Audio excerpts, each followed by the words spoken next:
Ngalewa, le nom de ce village doit être connu de tous, depuis l'attaque meurtrière dont il a été la cible en début de semaine. Attaque au cours de laquelle 37 personnes, dont 26 filles mineures, ont été enlevées par les assaillants, au-delà des 9 autres personnes égorgées. Et depuis ces tristes événements, c'est le silence total.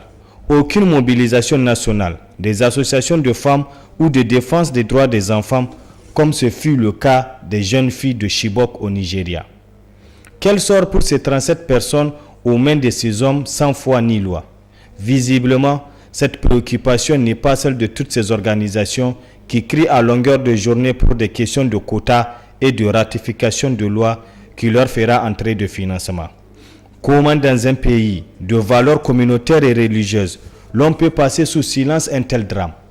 L'on a l'habitude au Niger de voir des mobilisations exceptionnelles pour des événements qui ne nous concernent pas directement, mais pour lesquels ces mêmes organisations se battent parce que la prébande est tout simplement au rendez-vous. Nos valeurs nous enseignent qu'un enfant est la propriété de toute la communauté. Il est du devoir de tous de lui assurer toute son attention et son affection. Mais dans ce cas précis, il n'y a pas de prébande. On ne se soucie pas du sort de ses victimes. Le tribunal de l'histoire est bien réel. Faisons en sorte de ne pas être condamnés par ce dernier. Ici, nous nous adressons à tous ces leaders de ces organisations dites féminines qui ne sont femmes que quand ça les arrange, mères quand leurs intérêts sont menacés et sœurs pour leur propre promotion.